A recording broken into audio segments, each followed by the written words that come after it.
This is not a dune set. This is a very real desert in Niger. Jado was probably built by the nomadic Sao people and is filled with ksars, which are fortified houses made of salt and clay, with giant walls and secret passages. Located deep in the desert, it was once a vital stop for trans-Saharan caravans, but is now a hotspot for smugglers and bandits. The site has been off-limits since 2002 due to its dangers. The origin of the ksars remain a mystery. No archaeological studies have been conducted, leaving many questions unanswered. Even today, shifting sands reveal and conceal parts of these ancient ruins, fueling local speculation about what might still be hidden beneath the desert. Speaking of connective tunnels, scientists were blown away by the discovery of lava tubes in Saudi Arabia. These underground passages form when molten lava cools down. Researchers believe that ancient nomadic groups may have utilized these tunnels to survive the super harsh desert climates. While excavating the tunnels, archaeologists uncovered artifacts, rock art, and skeletal remains. The art and animal bones show that the people who used the tunnels were probably sheep and goat herders. They're still piecing together whether these groups lived in the tunnels for extended periods or just used them as temporary shelters. The Great Pyramid of Giza has been standing for thousands of years, but it's still hiding secrets. Using special scanning technology, scientists found two hidden structures under an ancient burial ground. The first is a shallow L-shaped structure, and below it is a much larger space that could be a final resting place or a chamber. The smaller structure was filled with sand on purpose, while the deeper one might be an empty chamber. Experts believe the two are connected, possibly as an entrance leading to a secret chamber. This is big news because it might give us some more insight into who built the pyramids and why. The world is full of ancient writing, but some messages refuse to give up their secrets, like the mystery of the Bashplemi tablet. This unusual stone, pulled from a lake in Georgia, is covered in symbols no one can read. Even with modern technology, experts are completely stumped. The tablet is about the size of a book, with 60 symbols carefully carved into its surface, but 39 of them don't match any known language. Some resemble scripts from ancient civilizations in the Middle East, India, and Egypt, but none are an exact match. To make things even trickier, part of the tablet is broken off, meaning a piece of the puzzle is missing forever. To rule out a hoax, scientists studied the tablet closely. They confirmed it's made of vesicular basalt, an extremely tough local rock. Whoever carved these symbols must have been really skilled. Based on similar archaeological finds, experts believe the tablet could date back thousands of years, possibly to the late Bronze or early Iron Age. Some symbols repeat, which could mean they're numbers. Maybe it's an inventory list, a record of battles, or even an offering to the deities. Until someone cracks the code, the Bashplemi tablet remains an unsolved mystery from the depths of history. Experts are still stumped with what this Minoan disc might mean. The Phaistos disc is one of the most mysterious finds from the Minoan civilization. This 6-inch clay object, discovered in 1908, has strange spiral markings that no one has fully decoded yet. The disc has 241 symbols on both sides, showing everything from people and animals to tools and plants. Experts have come up with many theories about what the symbols mean. Some think it's an early form of Greek. Others suggest it's a prayer or a hymn. And some even believe it could be a letter from a king in Anatolia to a Greek ruler. Let's see who will be the first to figure this out. It's always a fun day at an archaeologist's office when they find something as big as a 2,000-year-old marble head.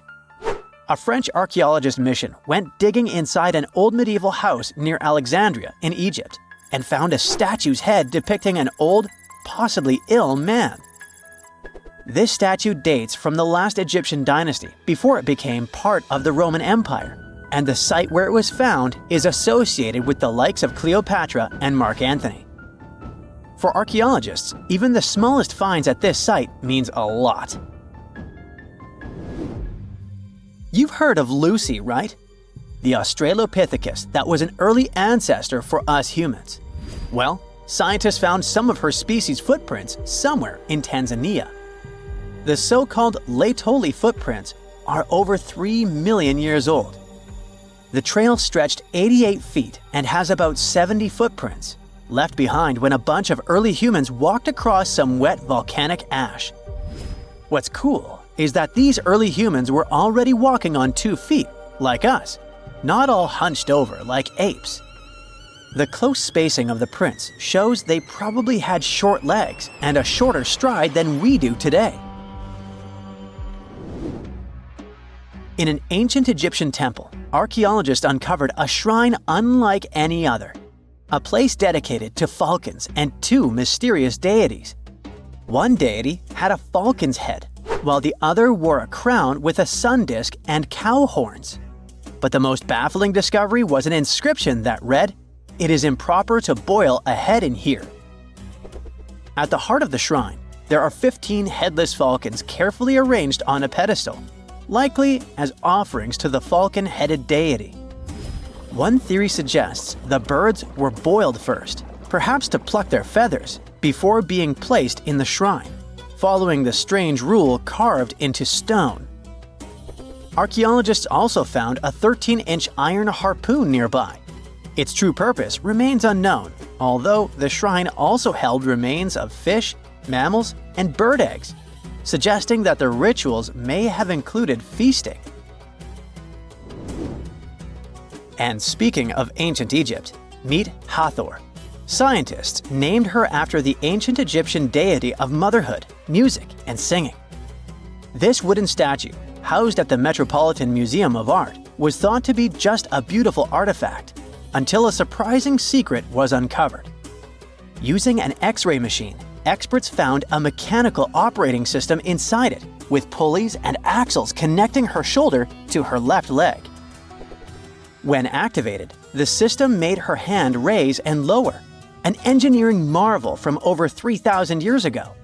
The statue was created during Egypt's Middle Kingdom, around 1800 BCE, and is often compared to 19th century automata due to its advanced design. It's believed the statue was used in religious ceremonies, symbolizing Hathor's role in dance and music. An unexpected discovery happened in northern Kuwait, where a Kuwaiti-Polish team uncovered a mysterious 7,500-year-old statue. The statue features an elongated skull, no mouth, narrow eyes, and a flattened nose.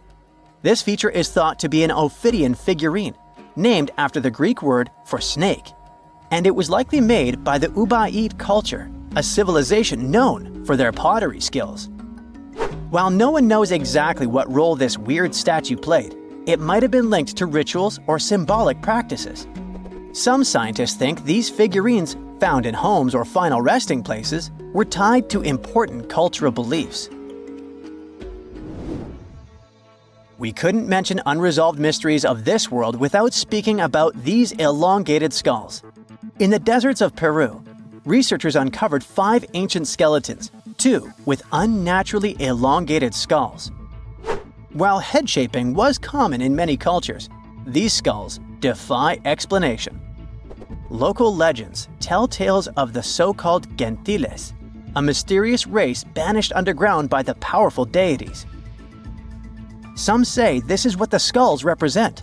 Others think this is some type of genetic anomaly, which was confirmed after finding an infant skull, too large to be artificially shaped. Wow! Scientists have found a lost city beneath Egypt's pyramids. And it's incredibly large, bigger than the biggest target you can imagine. Underground chambers, passageways, and vertical structures. Scientists have no idea what purposes they serve. But let's start from the very beginning.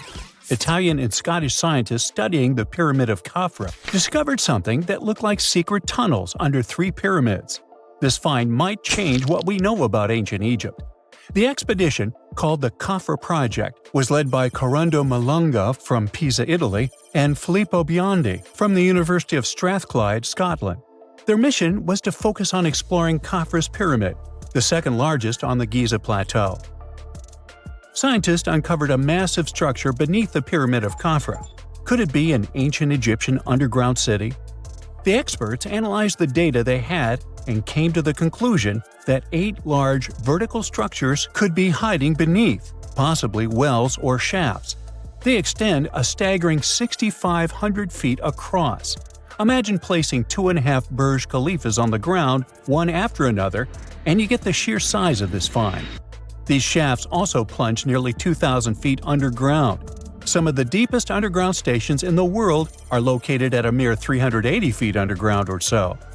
These cylindrical shafts are surrounded by spiral paths. Picture some old Gothic castle. They're connected to 2 giant, weirdly shaped chambers. Are those cubes? Or possibly bowls? Each of these chambers is likely more than 260 feet across. Now, even though we know about the structures now, no one has figured out their original purpose yet. Want to hear something even more shocking? Okay then. The team is almost sure that similar access points can be found under all 3 pyramids. In other words, all of them might be linked by a hidden system of underground tunnels, chambers, and passages. Even deeper, about 4,000 feet under the surface, there might be more unknown structures. And doesn't it add to the mystery? But the coolest news is that, according to some team members, these hidden structures near Giza pyramids could align with the legendary Halls of Amenti. In ancient Egyptian mythology, it's a place where people are believed to arrive when they're close to the end of their days. There, they are said to take a 3-day-long trial, facing their biggest fears. Now, how did scientists even discover these hidden spaces? To uncover them, researchers used 2 satellites positioned 420 miles above Earth. They sent radar signals to the Giza Plateau, and these signals generated detailed images, which were later compiled into a 3D model of the underground layout, including the newly detected shafts. Then, using synthetic aperture radar or SAR technology, which is a type of radar that can penetrate through stone, the team also spotted 5 small room-like structures hidden deep within the pyramid. One of these chambers contained a sarcophagus, which was once thought to be the tomb of Pharaoh Khafra. But now, scientists believe this was a mistake. The true burial site is likely to be elsewhere. In any case, these 5 hidden rooms were completely unknown before the scans. They seem to be arranged in the center of the pyramid and are linked to underground pathways leading somewhere below the structure. There's an opinion that these tunnels could lead to more hidden chambers and wells. Some of them might be around 4,500 years old. Wow! What if they help us solve ancient civilization mysteries? Preliminary data suggests that all this underground space can be much more than a few empty chambers. There might be many more hidden structures near the Giza pyramids. How come? Well, the thing is, the structure appears to include hollowed-out sections with spiral pathways leading even deeper underground. Refining the images hinting at this could reveal an extensive subterranean network. It might be a whole city hidden under the surface. Now, despite the excitement surrounding these findings, there are also a lot of people who don't believe in the existence of the underground city. They're skeptical about the archaeological discovery in Egypt due to the lack of peer-reviewed verification. That's why several archaeologists and radar experts have challenged the validity of the claims. They've explained that the technology used to make the discovery may not be advanced enough to produce such detailed underground imagery. According to them, the 5 smaller chambers found near the surface could be natural formations, since the area had had sacred significance long before the construction of the pyramids. Some experts have even dismissed the use of radar methods in this context altogether. They call these methods scientifically unproven and question their accuracy. The discovery has also reignited discussions about ancient Egyptian myths and the possibility of hidden texts lying somewhere beneath the Giza pyramids. The layout of the newly detected underground chambers shares similarities with mythological accounts of the Hall of Records, a rumored chamber that could preserve early Egyptian wisdom. If confirmed, these findings could significantly reshape the understanding of Egypt's sacred topography. Plus, this lost city beneath Egypt's pyramid could become physical evidence of previously unknown underground structures. That's why the Khafra project is super eager to begin excavating to confirm their findings.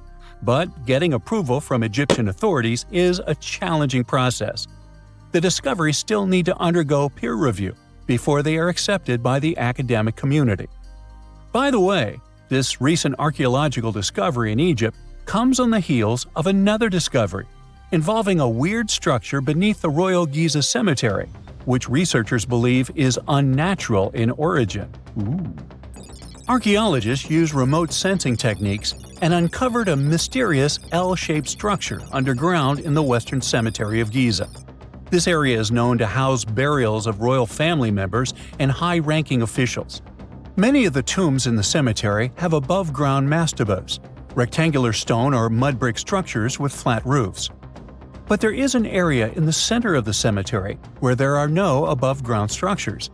To investigate this unexplored region, the team used electrical resistive tomography and ground-penetrating radar. ERT works by sending electrical currents into the ground and measuring the resistance to detect remains. As for GPR, it sends radar into the ground and maps the structures based on the radar's return. The team found an anomaly about 6.5 feet beneath the surface. It appeared to be an L-shaped structure measuring at least 33 feet in length. The readings suggested that the structure had been backfilled with sand after its construction. This made the team hypothesize that it could be a mix of sand and gravel, or possibly an air void. This anomaly was classified as a highly resistive structure, which meant it didn't occur naturally. Motoyuki Sato, the study's lead author and professor at Tohoku University in Japan, claims that the structure is not a natural formation due to its sharp shape. Another weird thing about ancient Egyptian pyramids is that historians have long believed that they were built primarily for royals and high-status individuals who had the wealth and power to create such massive structures.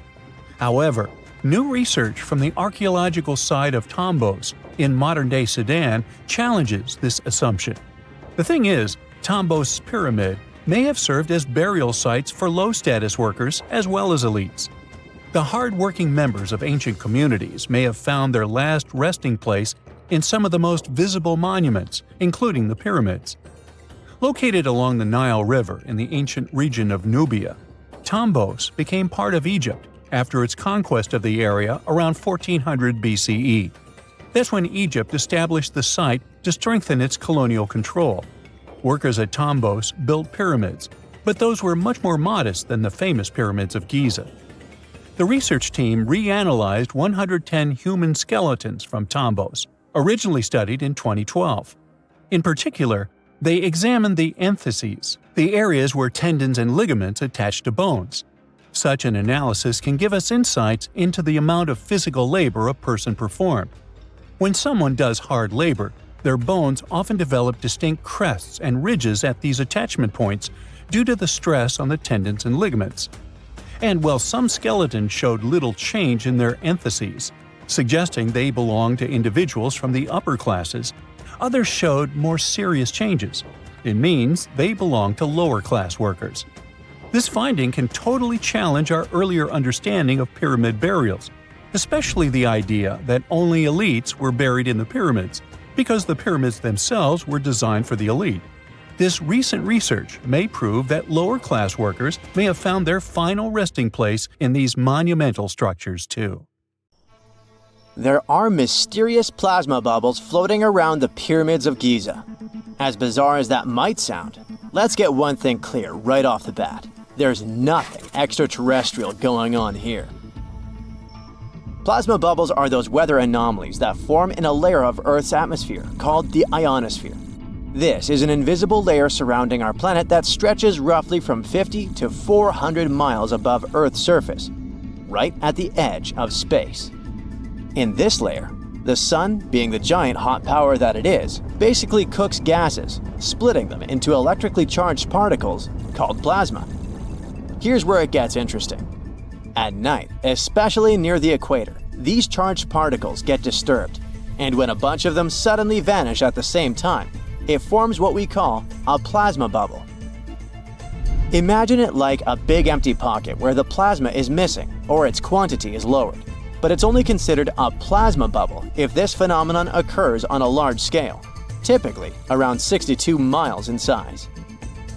If you're already packing your suitcase for Egypt and have put binoculars to look at the tips of the pyramids, I'm sorry to say that we can't see these plasma bubbles with the unaided eye. It's all happening way above our heads, completely invisible to us. Scientists need to use special equipment, like the Latitude Long-Range Ionosphere Radar, or LARID, to detect these bubbles. This advanced technology helps researchers track and observe the movement and formation of plasma bubbles in real time. This formation, by the way, can be triggered by solar storms. That brings us to November 2023, when an impressive solar storm occurred. On a scale from 1 to 5, this one was classified as a G3, which is considered a strong event. Solar storms occur when sunspots are basically cooler, darker areas on the sun's surface, release bursts of energy into space. These flares triggered several geomagnetic storms on Earth. While this might sound like doomsday stuff, it didn't disrupt our daily lives too much. In fact, it was great news for skywatchers, since the solar storm created stunning auroras, with the northern lights visible as far south as Greece and Turkey. But this particular storm in 2023 also had another interesting consequence. It caused the largest plasma bubble ever recorded by the Chinese radar. This phenomenon was so massive that it covered regions as far apart as the Egyptian pyramids and the Midway Islands in the Pacific Ocean. Now that's a huge distance, and it is a big deal for science. And that's because plasma bubbles are a growing threat to modern technology. Experts say they can disrupt satellite communications and GPS systems. So if you're using Google Maps or Waze and suddenly it can't figure out where you are, a plasma bubble might be to blame. Great, we now know what's going on with those bubbles, detected above the pyramids of Giza. But things get even weirder inside this ancient construction. Apparently, the Great Pyramid of Giza has the ability to concentrate electromagnetic energy within its interior. A couple of years ago, a group of researchers decided to see what would happen if they took this ancient architecture and hit it with radio waves. I mean, waves that are similar to the kind your phone uses, but on a much larger scale, up to 1,900 feet long. But since they couldn't just start blasting radio waves at the actual pyramid, they did the next best thing: computer modeling. Using these simulations, the researchers discovered something incredible. The Great Pyramid can actually concentrate electromagnetic energy within its internal chambers, as well as underneath its base, where an unfinished chamber is located. By concentrate, I mean something like trap it. For example, when you shout into a cave, you hear your voice echo back, right?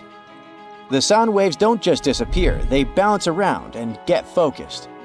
Similarly, when radio waves hit the pyramid, they don't just pass through or around it. Instead, they get absorbed, bounce around, and focus inside and underneath the pyramid. Our list of mysterious phenomena surrounding the Egyptian pyramids doesn't end there. Inside the pyramid, there's a long, narrow passage that leads to what's known as the King's Chamber. This room sits at the center of the pyramid, and it's believed to have been the final resting place of Pharaoh Khufu, the ancient Egyptian leader who commissioned the entire thing over 4,000 years ago.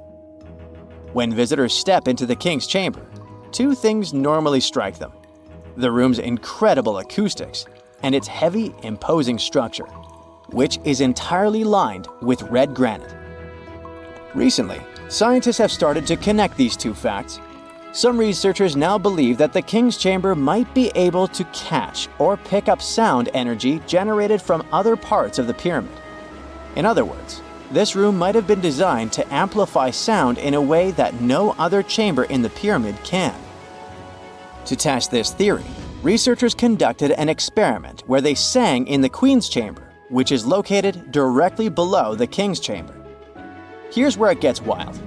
The music couldn't be heard in the lower underground rooms of the pyramid, but it sounded loud and clear in the King's Chamber. One possible explanation for this is the type of stone used in the King's Chamber: pink granite. Granite is known for its piezoelectric properties, meaning it can absorb energy from its surroundings, like sound vibrations, and convert it into electrical energy. This suggests that the chamber's unique acoustics might be due to more than just the shape of the room. It could be that the granite itself plays a role in amplifying and concentrating sound waves.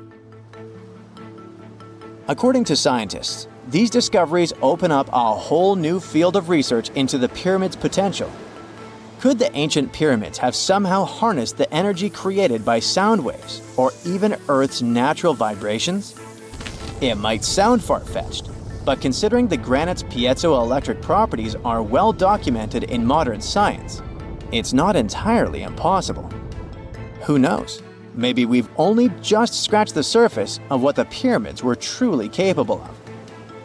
Speaking of just scratching the surface, there's even more to think about, like how the pyramids ended up in such a perfect location. It seems the builders lined up the Great Pyramid with the cardinal points, meaning its sides are almost perfectly aligned with the four main directions: north, south, east, and west. There are many theories about how they did it, but one study suggests that Egyptians might have used the fall equinox to achieve this perfect alignment. During the equinox, the sun rises and sets directly in the east and west. It probably made it easier for builders to use the sun's position as a guide.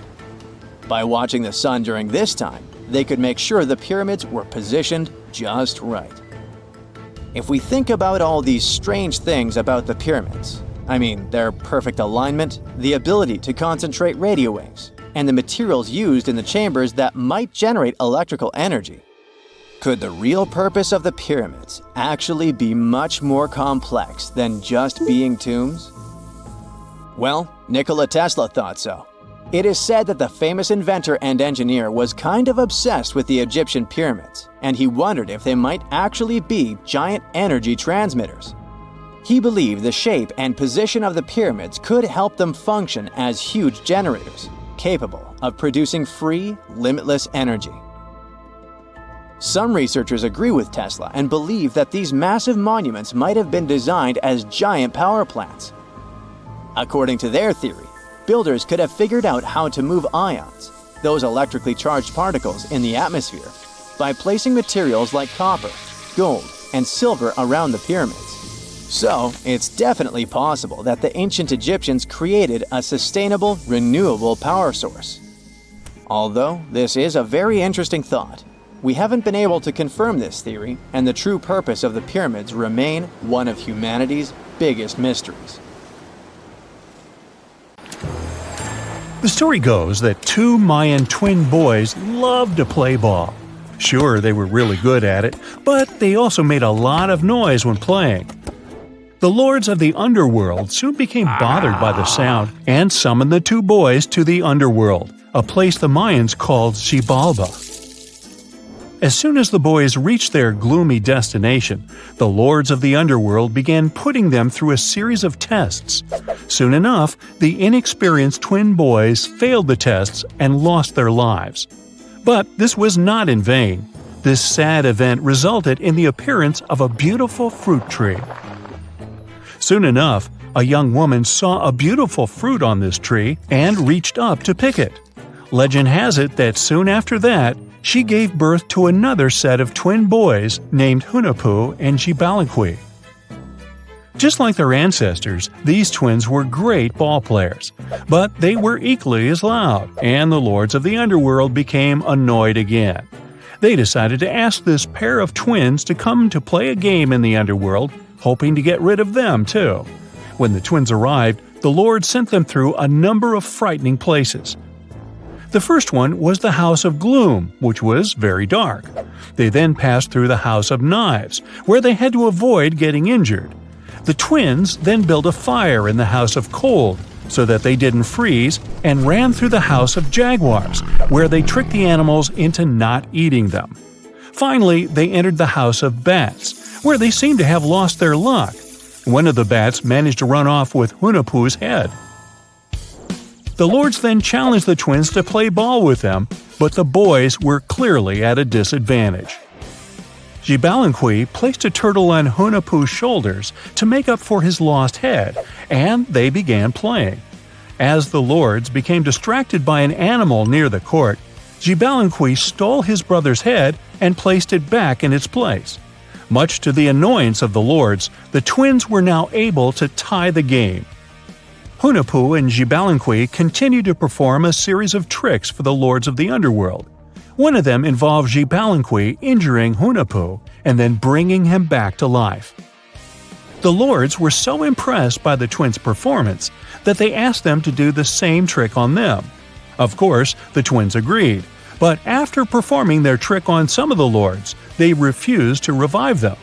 Seeing what had happened, the lords of the underworld admitted defeat and begged for their lives, promising not to intervene in the lives of people ever again. Hunahpu and Xibalba were happy to have avenged their ancestors and gained the respect of the lords. Legend has it that the lords of heaven were so impressed by the twins that they took them to live in the sky by turning them into the moon and the sun. The Maya civilization was one of the most dominant indigenous societies in history, and their folklore and traditions are still discovered and studied today. They used to live in a territory called Mesoamerica. It was made up of modern-day Mexico and parts of Central America like Guatemala, Belize, Honduras, Yucatan Peninsula, and El Salvador. They lived from 1800 to 900 BCE and up to 900 to 1500 CE. Apart from their impressive legends, the Maya were very skilled inventors. They're known for their calendars, writing systems, farming methods, and sports. Their writing, for example, was found preserved on buildings and stone monuments, as well as in rare books and pottery. It's a system made out of more than 800 hieroglyphics in various combinations. Each of those signs was said to represent a syllable. Their writing system was deciphered by accident by Tatiana Proskorakov, an American woman who initially studied to be an architect. Since she didn't find a job in her field, she eventually became a Mayanist in her own right, despite not being academically trained. She was the first to notice that the Mayan upended frog glyph meant birth, and that their toothache glyph meant the date when the king ascended to the throne. It made it easier for scientists to pinpoint birthdays, as well as the names of the rulers of a specific Mayan dynasty. They also invented the concept of zero, which is seen as one of the greatest innovations in mathematics, physics, and human history altogether. Sure, even back then, people understood the idea of having nothing, but the concept of zero as a number is a relatively new invention. A fun fact about Mayans is that they really liked hats. The bigger your hat was, the more important you looked. Not only was it a sort of fashion statement, but it also made them look taller, which was a big deal for their aesthetic. The Mayans also came up with one of the most intricate and complex calendars in human history. It was the first to use zero as a placeholder. Their calendar ended on December 21st, 2012, which led some people to believe that it translated to the end of the world. Obviously, that was not the case. It just so happened that the date coincided with the end of a Mayan cycle of years. But you know, as advanced in science and astronomy as they were, they did make some mistakes. One of them was their belief that the world was flat. Their theory was that the four corners of the world were watched by the brother lords, who kept the sky from falling over their lands. Hats off for their menus, though, as they were well-known chocolate eaters. They turned eating chocolate into a form of art. The drink they made wasn't really like the hot chocolate we enjoy today, though. The recipe included mixing cacao with water, honey, chili pepper, cornmeal, and other ingredients to make a foamy, spicy drink. The ritual of drinking cacao was a crucial part of their celebrations. We're not done discovering all the amazing parts of their architecture and civilization. It was only a few years ago that a Maya pyramid was found at Tonina, in the Mexican state of Chiapas. It was estimated to be more than 1,000 years old. The reason why it escaped archaeologists for so long was that it lay hidden under what was believed to be a natural hill. The ruins of 2 Mayan cities have been recently discovered in the Mexican state of Campeche. Why didn't we find them until now? Well, they were concealed by really thick vegetation, which made it difficult for archaeologists to reach them. The Mayans didn't just disappear. Their descendants are still around today, many of them choosing to live in their ancestral homelands. You can find them in Guatemala, for example, where the Maya people make up the majority of the population. Overall, the Maya ethnic group contains people that speak different Mayan languages, such as Yucatec, Quiche, Quechua, or Mopan.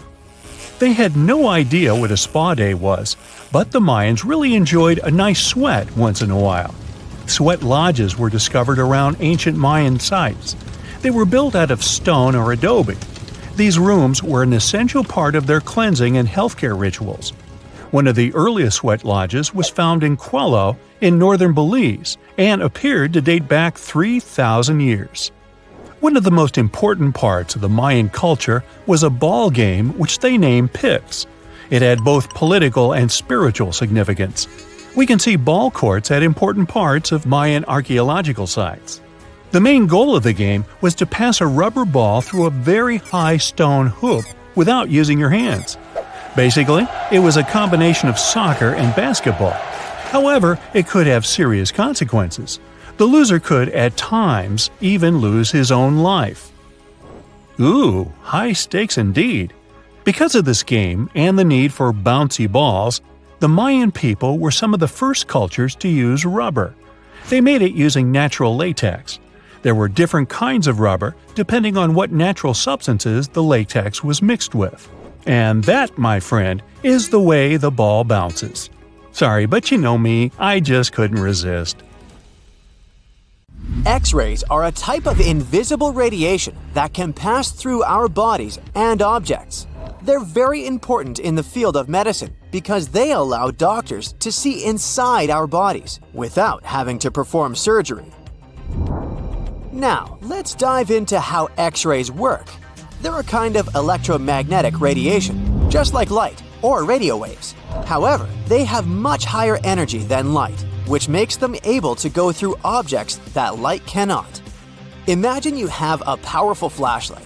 If you try to shine it through a wall, the light won't go through because the wall is too thick.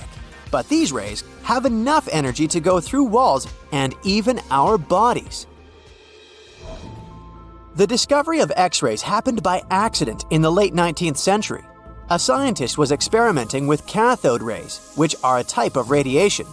He was working in his lab and noticed that a nearby fluorescent screen started to glow, even though it was not directly exposed to the cathode rays. He realized that something invisible was causing the fluorescence, and he named it X-ray, because X is the mathematical symbol for something unknown. He continued experimenting with such rays and discovered that they could pass through many objects, like flesh and bones, but not through denser materials like metal. He also found that X-rays could create images on photographic plates, just like a camera takes pictures. The way this works is quite fascinating. Imagine you're standing in front of a bright light and you hold your hand in front of your face. Your hand blocks the light and you can't see through it. But if you place a sheet of tissue paper in front of your hand, some light will pass through, and you'll be able to see the outline of your hand. X-rays work in a similar way. When a doctor wants to take an X-ray of a part of your body, they will ask you to stand or lie down next to a machine. This device has a special plate that can capture the image. Let's say the doctor wants to further examine your arm. They will place the X-ray plate on one side of your arm and the machine on the other side. Then, the machine will produce a controlled burst of X-rays that pass through your arm. Remember how we talked about the tissue paper allowing some light to pass through? Well, in this case, some of those X-rays will go through your arm, while others will be absorbed or blocked by the denser parts of your body, like bones. The plate captures the X-rays that pass through your arm, and it creates an image. This image shows the bones and other structures inside your body, allowing the doctor to see if there are any problems or injuries. Now, you might be wondering why X-rays can pass through some things but not others. It has to do with the density and composition of the objects. Denser materials like bones absorb more X-rays, so they appear white in the image. So when you look at the result, you'll see your bones as white shapes. Other tissues like muscles and organs are less dense and allow some of those rays to pass through, so they appear as gray shadows. What if I told you there's a whole new way you can peek inside objects, but without using X-rays? I'm not talking about magic powers. Take a comfortable seat while I explain what Muography is. This fascinating scientific technique allows us to see inside objects and even beneath the Earth's surface using a special type of particle called a muon. These elementary particles are very similar to electrons, but they're much heavier. They are created high up in the Earth's atmosphere when cosmic rays, which are particles coming from space, collide with the air molecules. Now, muons are special because they can pierce through different materials. They can pass through rock, soil, and even buildings. Scientists realized this potential back in the 1950s when they were studying cosmic rays and noticed that some of the particles could pass through thick materials. The first muography experiments took place in the 60s. Specialists discovered that muons can be detected using special devices called muon detectors. These detectors are usually placed underground or in specially designed laboratories to shield them from other particles and background radiation. Now let's dive into how muography actually works. Imagine you have a large object, like a pyramid, a mountain, or even an ancient statue, and you want to see what's inside without damaging it. First, detectors are positioned around the object or in the area you want to examine. These detectors are sensitive to muons and can track their paths. When such a particle passes through a detector, it leaves a trace, like footprints in the sand. By collecting data from multiple detectors, scientists can reconstruct the paths. Here's where things get really cool. The Earth's atmosphere acts like a natural filter for muons. It turns out that the more massive an object is, the more particles it will block. So, if you have a large, dense object like a mountain, fewer muons will pass through it compared to a smaller, less dense object, like an empty box. This difference in the number of particles that reach the detectors can give us clues about what's inside the objects. Scientists use computer algorithms and mathematical techniques to analyze the data and create images. These images represent the density distribution of the object being studied. It's like creating a map that shows where the densest areas are and where there's gaps inside the object. The concept of muography is similar to using shadows to understand the shape and size of an object. Imagine you're standing in front of a bright light and you place your hand between the light source and a wall. You'll see a shadow of your hand on the wall. Based on the shape and size of the shadow, you can get an idea of what your hand looks like, even though you can't see it directly. This technique has been used to study various objects and structures. For example, scientists have used it to explore the inside of volcanoes and pyramids, and even to investigate the structure of mountains and the Earth's crust. With the help of this amazing technique, scientists have now uncovered new information about the Great Pyramid of Giza. They discovered something that had eluded tomb raiders for centuries. They found a hidden chamber. And guess what they named it? The Big Void. Yeah, I know, not the most creative name. They even used 3 different muon detection techniques just to be super sure that it was indeed a big, mysterious void inside the grandest pyramid of them all. Once news got out about this mind-boggling discovery, Egyptian authorities couldn't resist the temptation to explore further. So, they brought in an endoscope camera to confirm the existence of this epic void. So, they inserted a camera through one of the openings underneath the entrance, and voila! It revealed a corridor. More so, the corridor had a chevron ceiling. I can't help but imagine the ancient Egyptians using it as a cool dance floor.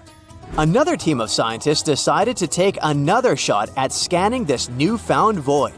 According to them, the Great Pyramid of Giza is a pioneer in the pyramid game. It used a technique called chevron to cover internal structures and keep them from collapsing. Now, why did the ancient Egyptians build this corridor and the grand void it leads to? One theory suggests that the corridor was built to relieve pressure inside the pyramid. Another theory says that the void could be a result of the pyramid's construction process. It could have been an internal ramp used to move roof blocks into position, and then it was left there or filled loosely with rubble.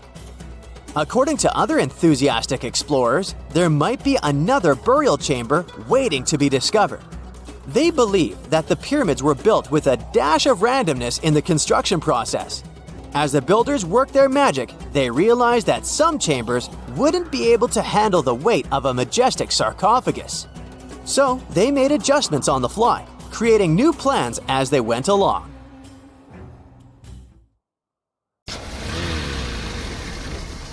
And now we're off to almost 5,000 years ago. Let me take you to ancient Egypt, where back in 2550 BC, guess what? The construction of the Great Pyramids of Giza started. People learned to build cathedrals and skyscrapers, but it wasn't until recently that these massive buildings appeared. It's still a mystery to even modern scientists how these pyramids were built 5,000 years ago. No wonder they are one of the 7 wonders of the ancient world. They're also the oldest of them and the only wonder of the ancient world that still exists in the 21st century. It must have taken a lot of cooperation to build a thing that massive, even for today's metrics. But the Giza pyramids weren't the first pyramids ever.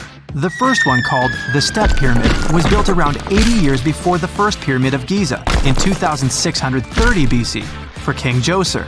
It wasn't meant to be extraordinary, but ended up being quite impressive. It was a pyramid of 6 stepped layers of stone.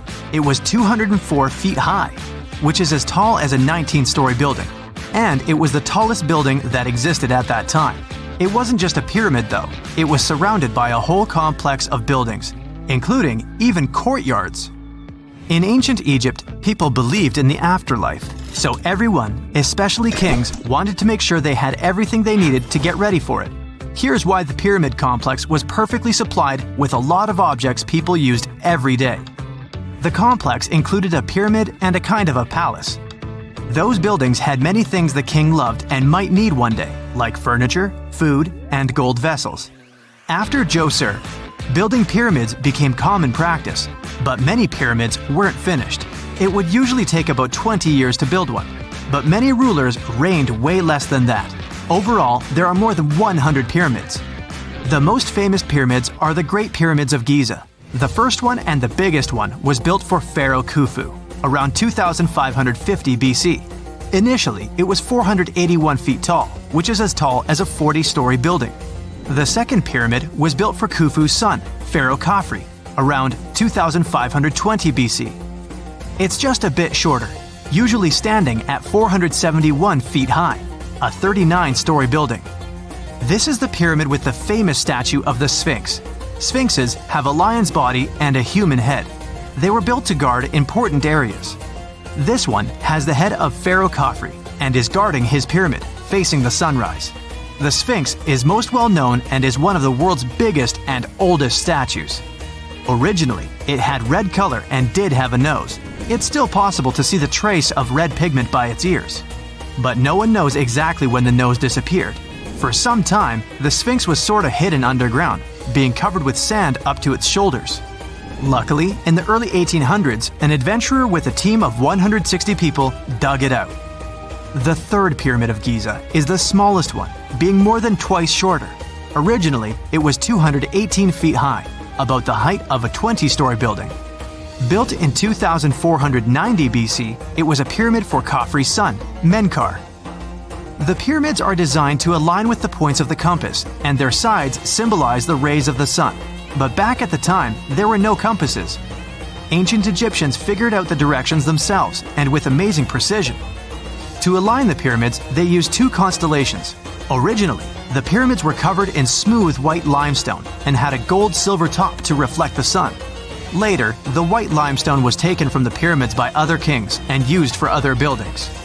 Scientists estimated that ancient Egyptians used about 2.3 million stone blocks to build the first pyramid.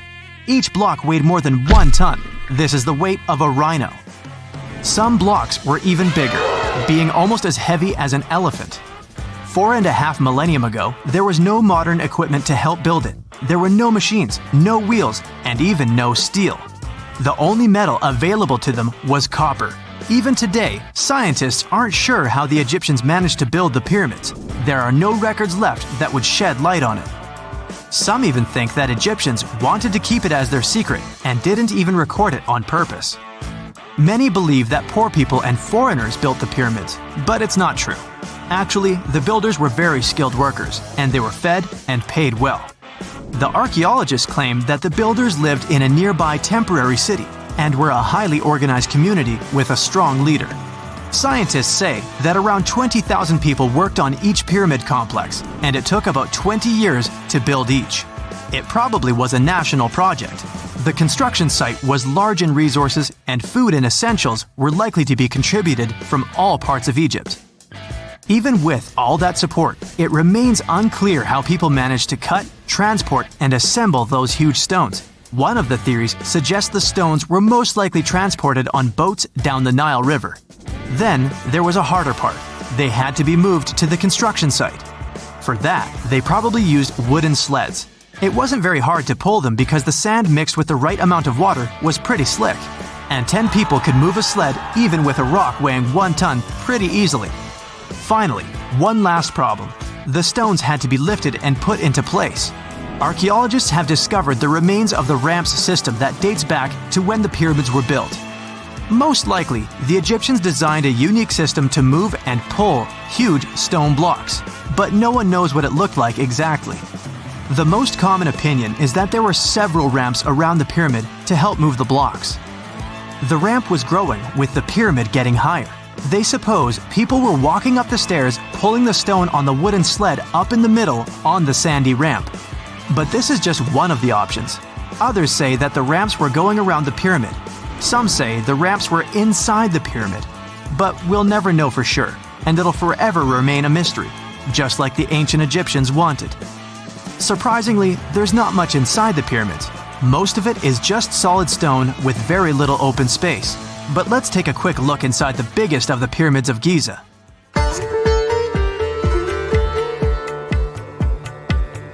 From the entrance, there are 2 stairs, one going down and the other one going up. The descending one takes you to a chamber located underground. That's where the pharaohs are, but not in this pyramid because Khufu wanted to stay higher. The underground room is partly unfinished. The room with Khufu's sarcophagus is called the King's Chamber. It's upstairs and then through the tall and long Grand Gallery. Below the King's Chamber, there's a room called the Queen's Chamber. There are no queens though, and no one is sure why the room is called this. Unfortunately, none of these have any hieroglyphs on the wall. They're just bare. If you want to see them, you should go to the other rooms that are decorated. Those pieces of art are depictions of ancient Egypt's culture and daily life. The texts allow researchers to study their language and grammar. Sadly, the treasures that once were here in the pyramid are long stolen. From that room, there are several tunnels for an unknown purpose. There are many tunnels and passages inside the pyramids. There are many chambers and shafts and secret ways. Scientists have been sending little robots with cameras there for some decades already. And the robots did discover another chamber a bit upstairs with hieroglyphs on the walls. But even today, much of the pyramids is still unknown, and there's no so-called building plan of the pyramids. Egyptians did create a mystery no one can crack for 4,500 years already. Scientists recently started to X-ray the pyramid to learn what's inside it without entering it and its narrow, mysterious tunnels. It's 1898, and you're taking part in excavations in Saqqara. This place, not far away from Cairo, is full of ancient tombs and pyramids. You're in your Indiana Jones mood and hope to find something really phenomenal to become famous. Gold, manuscripts, treasure maps, mummies of famous pharaohs. Wait, a wooden bird? You're really disappointed as it looks like a regular toy. An old one, but still. Little do you know that years later, someone would propose that your bird was actually an ancient monoplane. So the artifact, nicknamed the Saqqara bird, is made of a sycamore tree. The birdie has a wingspan of just 7 inches and weighs around 40 grams. A perfect original souvenir from Egypt, I would say. It's over 2,000 years old and looks pretty plain, without any carvings of feathers or other intricate ornaments. It has a beak and eyes though, which makes our find look like a hawk, the emblem of the deity Horus. Its tail is rather unusual as it's squared, looks weirdly upright, and it seems like the sunken part of it was the place for a now missing piece. Humans love solving a good mystery, so there have been several attempts to explain the use of the birdie. First, quite simply, is that it was a ceremonial object. The second idea is that it was a toy for a child from some well-off family. It could have been some sort of boomerang, which was a popular concept in ancient Egypt. Then there was a theory that the bird had been used as a weather vane.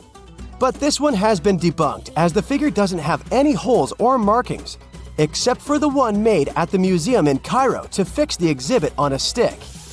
So there was no way to hang it in the past.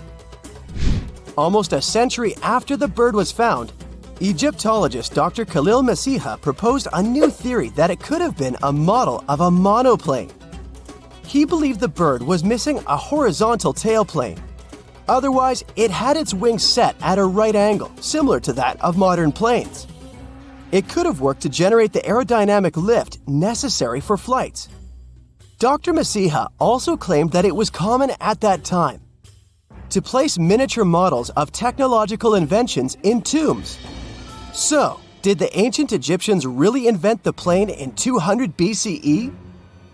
That would make the Wright brothers, who are considered the inventors of aviation, really upset. They made one of their first flights only in 1903. There's just one way to know for sure, and that is to test the model. But you know, the ancient museum in Cairo would unlikely let one of their cherished exhibits fly around like a toy. That's why glider designer Martin Gregory built a similar model, this time of balsa wood, and concluded that even with the missing tailplane, the plane wasn't much of a flyer. Case solved? Not really. This didn't sound convincing enough to the History Channel, so they invited an aerodynamics expert to build another replica of the bird. He tested it in weather conditions similar to those in Egypt and was impressed with the little plane's abilities. So, if they did invent the prototype of a plane back in the times of pharaohs, it would be a good example of an oupart. That's an out-of-place artifact, an object that's way ahead of its time in terms of technology or history. And the Saqqara bird isn't the only example of such a revolutionary concept. In 1901, a group of divers retrieved the Antikythera mechanism from an underwater shipwreck near the Greek island of Antikythera. It's been dubbed the world's first analog computer, and it's currently dated around 100 BCE. The bronze mechanism could tell the position of the sun, moon, planets, and stars, as well as the lunar phase, the dates of upcoming solar eclipses, and even the speed at which the moon moves through the sky. No one's sure who used it and how or where it was made. But it's obvious that it's extremely precise and way too advanced for its time. The first flushing toilets in the world were invented in the middle of the 20th century. Just kidding. The ancient Minoans on the Mediterranean island of Crete and the Indus Valley civilization both came up with this brilliant invention at the same time, around 4,000 years ago. The plumbing and sanitation were so well done that no one managed to design anything better until 2,000 years later. One ancient Minoan lavatory was discovered at the Palace of Knossos. It looks like it had a wooden seat set over a tunnel that directed water from a rooftop reservoir to an underground sewer. Other varieties got water from jugs. Only the super rich people could afford all this glory. So if you wanted to shop for real estate back then, the flushing toilet would be a telltale sign you were in the rich neighborhood. Automated doors became a cool, seemingly new invention back in 1931. But the technology behind them is actually much older. Think the 1st century CE old. Mathematician and engineer Heron of Alexandria came up with a hydraulic system to open and close temple doors.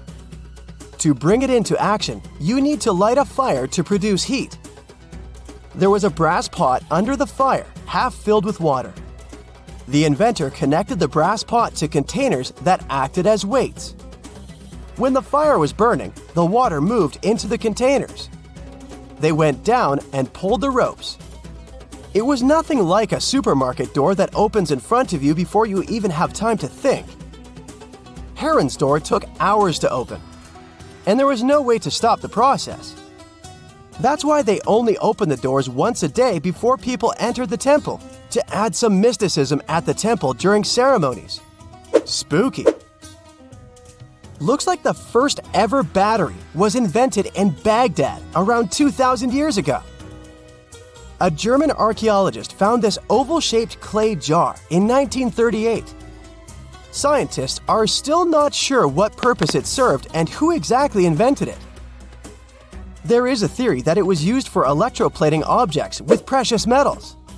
When they filled it with a weak acid like vinegar, the battery produced around 1 volt of electricity. Another theory says it was a vessel for sacred scrolls. Would you like to buy contact lenses designed by Leonardo da Vinci himself? In 1508, he invented a glass lens with a funnel on one side. You were supposed to wear it with water inside to improve your vision. Sounds a bit uncomfortable, doesn't it? So, around a century later, French scientist René Descartes decided to improve the idea and make the cornea contact the future lenses. Contacts because they contact your eyes, get it? The glass tube with liquid did help improve vision, but blinking was sadly impossible. 2.5 centuries later, new technologies in the glass industry let scientists design contacts that would fit in the eye and even let the wearer blink. Thanks, guys! Still, those lenses were made of heavy blown glass and didn't let the eye breathe.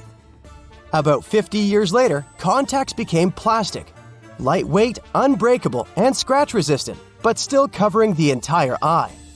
And then, in 1948, an English optical technician accidentally sanded down a plastic lens and figured out they'd still be in place even if they covered only the cornea.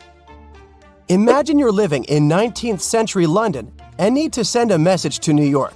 It would have taken about 10 days to get there by ship. So when delivery time went from days to hours in 1858, it was a true sensation. The first message was sent by Queen Victoria herself. It was all made possible thanks to the transatlantic telegraph cable, running under the ocean. Sadly, the new cool invention only lasted a few weeks. It took years to bring it back to life. Something strange is lurking beneath the sands of Giza, and scientists have no idea what it is. Archaeologists just found a hidden structure near the Great Pyramid using advanced ground scanning technology. What's inside? Nobody knows, but excavations are already underway. The Great Pyramid of Giza is one of the most famous monuments on Earth, but it doesn't stand alone. It's surrounded by an ancient necropolis, a massive royal graveyard filled with tombs and monuments. They belong to pharaohs, nobles, and other high-ranking officials. Most of these tombs are above the ground. They're called mastabas, rectangular, flat-roofed tombs built from limestone or mud brick, and they've been studied for decades. But from old movies, we know that these weren't simple graves. They have deep vertical shafts leading to underground burial chambers, where the past was sealed away for eternity. And recently, archaeologists found one curious empty space in the cemetery, a completely unexplored patch of ground. No mastabas, no visible ruins, nada. For years, they ignored it. But between 2021 and 2023, they decided to investigate. They didn't dig, though. Instead, they used a technology that kind of acts like X-rays for the ground. These radars let scientists see the secrets hidden there. And there was something hidden beneath the sand, something deliberately buried and forgotten. A two-part underground structure. One part was shallow and L-shaped. It's about 33 feet long and buried just 6.5 feet deep. But below that, a deeper, more mysterious anomaly, a structure completely different from anything else in the area. They called it a highly resistive anomaly, which means it's dense and solid, likely made of stone, sand, or even metal. And still, no one has a clue what's inside it. Now, it's clear that humans made the L shape. It wasn't formed by nature. And the shallower structure might have been an entrance to whatever is hidden below. But they only have some theories about what might be hidden there. It's also filled with sand and gravel. It was probably deliberately backfilled after its construction, perhaps to preserve this. Why? Well, we don't know yet. The archaeological team will need to excavate to understand what exactly this thing was and why it was built. The first guess is a lost burial chamber. Many tombs in Giza have underground burial sites, but most have clear surface markers. This one, for some reason, has nothing, but it could be one of them. The second guess is an ancient offering chapel. Egyptologists know that some chapels were built in this shape, but usually they were above ground, not buried like this. And finally, it might be something we've never seen before. If this turns out to be a new type of structure, it could rewrite what we know about the burials of pharaohs. The only way to know for sure is to dig it up, and that's exactly what's happening right now. Excavations are already underway. Archaeologists are racing against time to uncover the truth. But there's a real danger there too. Giza's fragile ancient structures need to be handled carefully. Otherwise, they could be damaged beyond repair. So all we can do is wait for the truth. Now, these tombs always held fascinating mysteries. Unfortunately, we'll never learn tons of these mysteries because of some relentless tomb robbers. Egyptian tombs were built to guard the bodies for eternity. But that absolutely didn't stop people from breaking in and stealing everything valuable inside. They've been bothering these ancient sites for thousands of years, starting way back in Pharaoh's times. Many of the most famous tombs, including those in Giza, Saqqara, and the Valley of the Kings, were looted. It was a common practice in ancient Egypt. And they were serious about this whole thing. They dug secret tunnels to bypass traps and walls, bribed or threatened tomb workers to get inside knowledge, cracked open sarcophagi to grab gold, jewelry, and artifacts. And by the time modern archaeologists got to most of these tombs, they had already been picked clean. The reigning pharaohs got tired of this infuriating nonsense. The Valley of the Kings, the famous burial ground of Egyptian royalty, was supposed to be the ultimate safe zone. Tombs were built deep underground, hidden in the desert. Passages were sealed with giant stone blocks. False doors and traps were added to confuse thieves. Even curses were written on the walls, warnings of horrible endings for anyone who dared to disturb the tomb, which is exactly where we got all those horror stories about mummies from. Spoiler alert, none of it worked. Most tombs in the Valley of the Kings were fully robbed within 100 years of being sealed. Even King Tutankhamun's tomb, one of the most famous in history, was broken into twice in ancient times. Some of them decided to try and fight back. The New Kingdom rulers built hidden unmarked tombs in a way that should have prevented the looters from finding them, but didn't work. Some pharaohs, like Ramses II, were moved in secret to prevent their bodies from being stolen. Nope, didn't matter. The grave robbers always won. That's because tomb raiders weren't just random thieves. They were skilled, organized, and well-connected. They knew exactly where to look. Many were the ones who had built these sites in the first place, and they knew where the entrances were. If they couldn't smash through the doors, they'd dig through the walls, floors, and even ceilings to break inside. They also worked fast, often within a few years after the tombs were sealed, before anyone forgot where the valuable stuff was. The Khufu's pyramid, the one that's next to this newly discovered structure, was looted long before modern times. The one thing left inside when explorers got there? An empty granite box where the sarcophagus used to be. Unfortunately, it's not just about gold. History itself gets stolen during these raids. Ancient Egyptians wrote detailed records of what exactly and where they buried. So when archaeologists compare these lists to what's found, they can see what's missing, which is often everything valuable. Most artifacts don't end up in museums. They just disappear into private collections, where they can never be studied again. Which is, of course, completely unfair. In fact, a few countries have had enough and started passing laws to take historical artifacts back from private collectors. In Italy, if you own an ancient Roman artifact, you must prove you got it legally. China is actively hunting down stolen artifacts, and they must find ways to retrieve it back from the Western collectors. In Egypt, they passed new laws making it illegal for private citizens to own any ancient Egyptian artifacts at all. Other countries, like the US, the UK, Germany, or Switzerland, are completely fine with rich guys owning their history. The British Museum is built on looted things. European empires invaded half the planet and took whatever they wanted back home.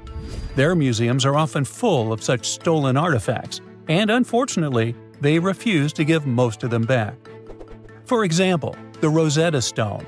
It was taken from Egypt by Napoleon's army, then stolen again by the British after they beat the French.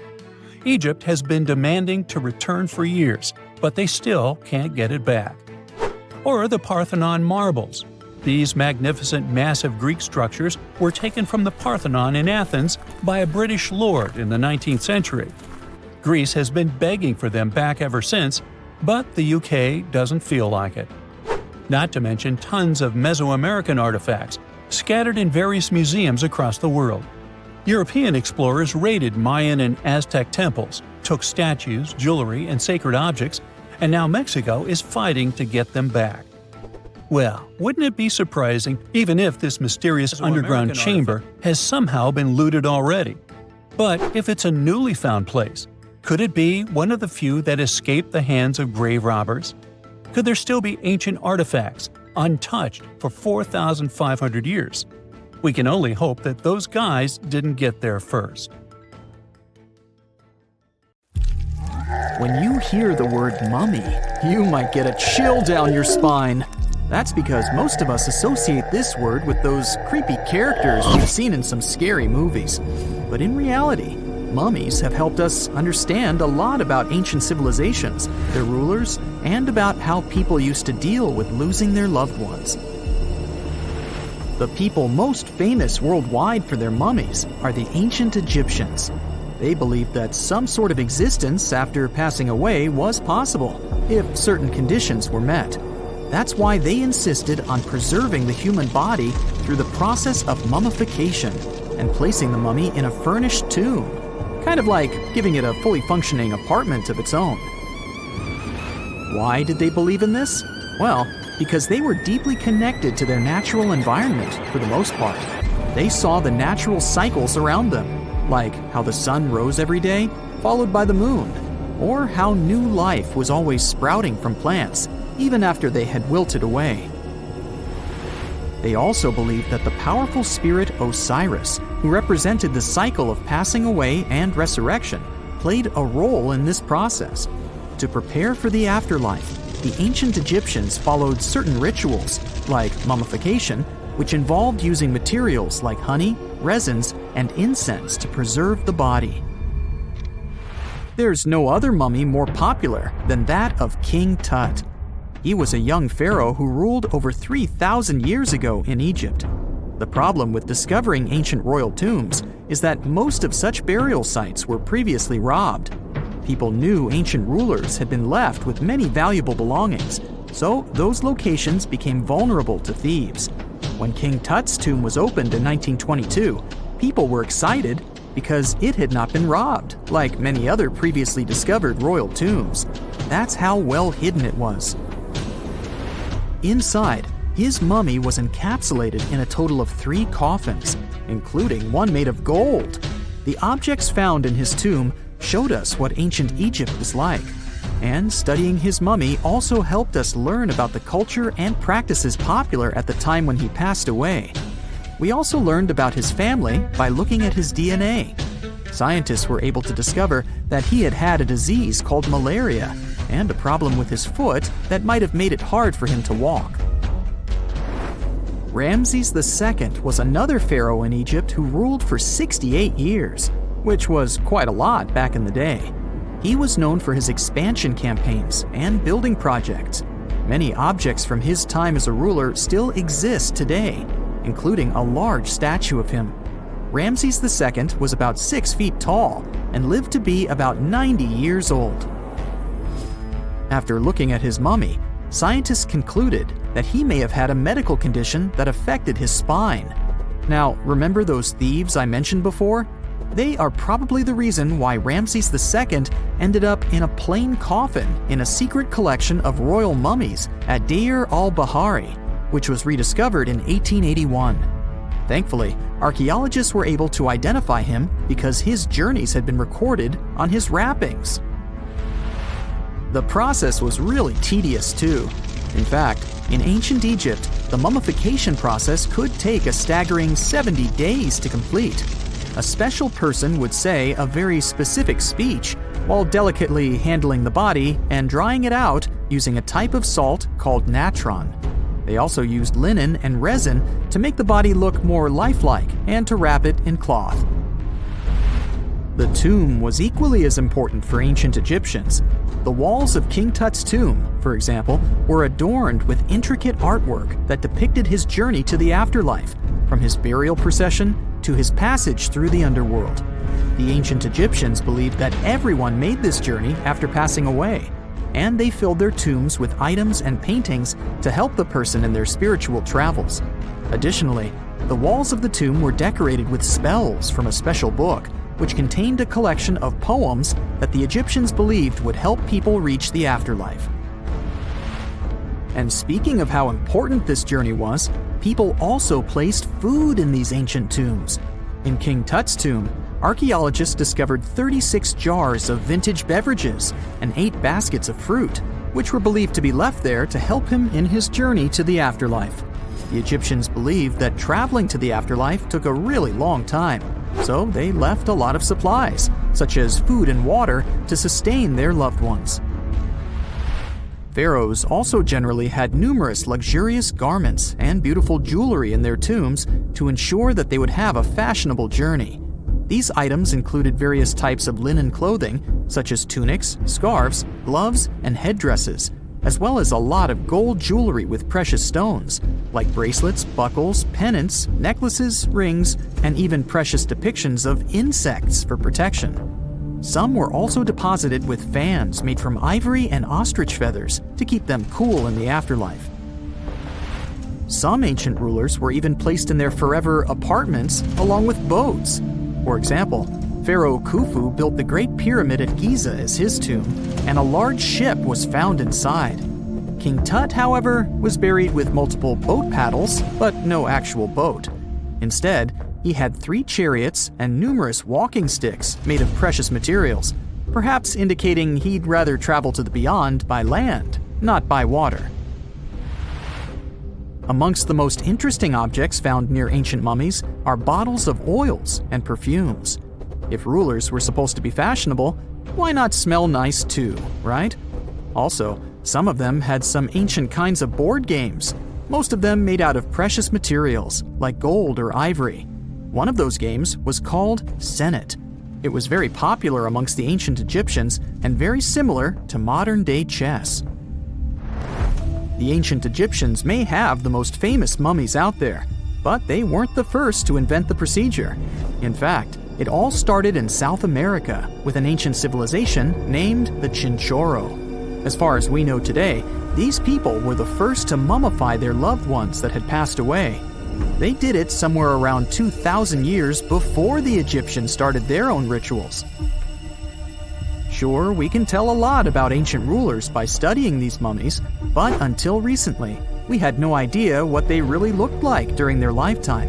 Not so long ago, though, some very special mummy paintings were found by archaeologists studying ancient Egyptian objects. These mummy portraits are highly detailed paintings of individuals that were made while they were still alive. Such paintings were often painted on wood, as opposed to the classical portraits we all know about, which are painted on canvas. They are known for their realism and beauty, and have even been used by researchers to diagnose diseases by comparing them to the corresponding mummies. Some of these portraits also include depictions of jewelry, which was later found on the mummies. The recent discovery of these mummy portraits in Central Egypt is significant, as it marks the first time in over a century that such paintings have been found. Mummies appeared all around the world naturally, too. Mummification can occur without people intervening because of natural conditions, like extremely cold or hot environments, places with a lack of oxygen, or accidental exposure to chemicals that preserve the body. These conditions don't allow bacteria to grow, resulting in the body remaining more or less intact. Famous Otzi was one of these mummies. We know today he was a man who lived around 5,000 years ago in Europe. But upon his discovery in the Alps in 1991, Austrian authorities initially believed that he was a modern mountaineer because of how well preserved the body was. However, after the Iceman was removed from the glacier, it was determined that he was actually from the Copper Age. We know that the ancient Egyptians were talented enough to build something as grand as the pyramids, but were they also smart enough to measure the speed of light? There's a theory circulating online that says exactly that. If you look at these two numbers, you'll see that they match completely. The first one is the speed of light in a vacuum measured in meters, and the second one is the latitude of the Great Pyramid of Giza. So, was it done on purpose, or is it just a coincidence? Well, happily, we can tell you that it's actually just a coincidence, not another conspiracy thingy. The Great Pyramid is just one of the many places in the world that share the same latitude. And more importantly, even if the ancient Egyptians had somehow measured the speed of light and chosen to keep it a secret from the rest of the world, they wouldn't have used meters to put it down. Meters were only defined at the end of the 18th century. The builders of the pyramids used a different unit of measure called cubits. 1 cubit is equal to 1.5 feet. Cubit was based on the length of the arm from the elbow to the tip of the middle finger, and it became popular in the ancient world. So if they wanted to impress the rest of the world and set the pyramids at a point that matched the speed of light in cubits, they would have to build their iconic constructions somewhere in Europe. And then the Danish astronomer who first measured the speed of light in 1676 would have been really upset to know that someone had done it centuries before him. So, although they were ahead of their time in many aspects, the ancient Egyptians never measured the speed of light or used longitude and latitude to map their locations. The base of the Great Pyramid of Giza might seem like a perfect square, but it's actually an 8-sided structure, not 4-sided. Each of its 4 sides has a subtle concave indentation that splits it evenly from base to tip. The official version is that a British pilot was the first to notice it in 1940 while flying over the pyramid. He took a photograph that showed shadows highlighting these indentations. Some people think these lines are only visible from above and can best be seen at dawn and dusk during the spring and autumn equinoxes. This has led to a freaky theory that the ancient Egyptians might have designed the pyramids to communicate with something looking at them from above. Now, the Great Pyramid is one of only 3 pyramids that used to have a swivel door.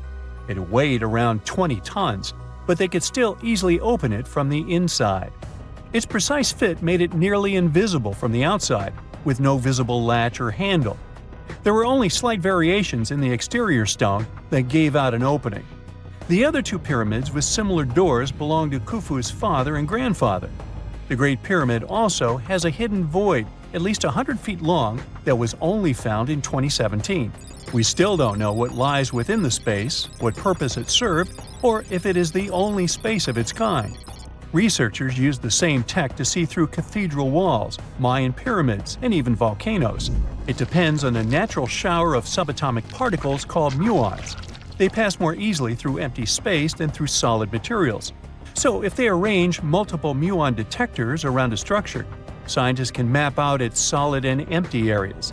A team of scientists placed muon detectors inside the Great Pyramid and allowed them to gather data for months. Scientists have analyzed samples of the mortar used to build the pyramids many times. Although we know its composition, modern technology still can't replicate it. The mortar is mostly made from processed gypsum, but it wasn't used like the cement we use for bricks today.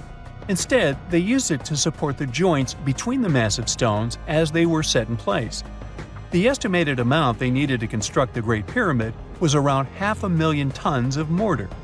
The gypsum mortar is stronger than the stones themselves and has held up for thousands of years.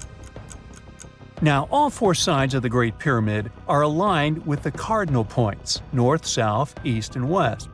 According to geologist and engineer Glenn Dash, the alignment is accurate to within 4 minutes of arc, or 1/15 of a degree. The architects managed to achieve this without modern tools like drones, blueprints, or computers. Many researchers try to explain this construction miracle. Maybe they used the pole star or the sun's shadow.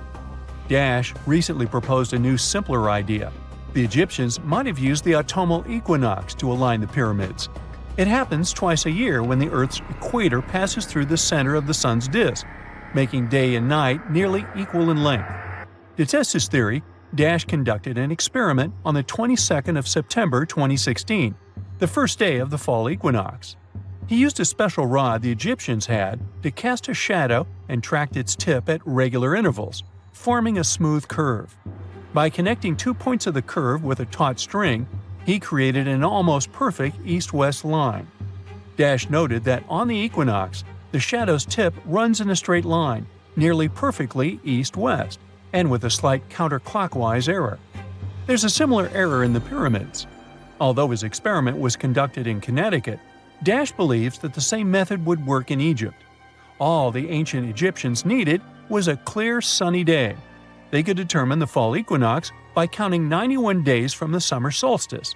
But they left us few clues, and no engineering documents or architectural plans have been found that explain their methods. So they might have mapped shadows, but it's not definite. Now, scientists have long wondered how heavy stone blocks were carried to the pyramid sites, and they might finally have an answer. A research team from the University of North Carolina, Wilmington, has discovered that 31 pyramids are likely to have been built along a long-lost ancient branch of the River Nile. It's now hidden under desert and farmland. For many years, archaeologists have thought that ancient Egyptians must have used a nearby waterway to transport materials, equipment, people, and whatever else they needed to build the pyramids on the river. But up until now, they weren't certain of the location, shape, size, or proximity of this waterway to the site of the pyramids. The group of researchers used radar satellite imagery, historical maps, geophysical surveys, and sediment coring to map the river branch. They believe it was buried by a major drought and sandstorms thousands of years ago. The team managed to go below the sand surface and get images of some hidden features thanks to radar technology. They found hidden rivers and ancient structures running at the foothills of where most of the ancient Egyptian pyramids lie.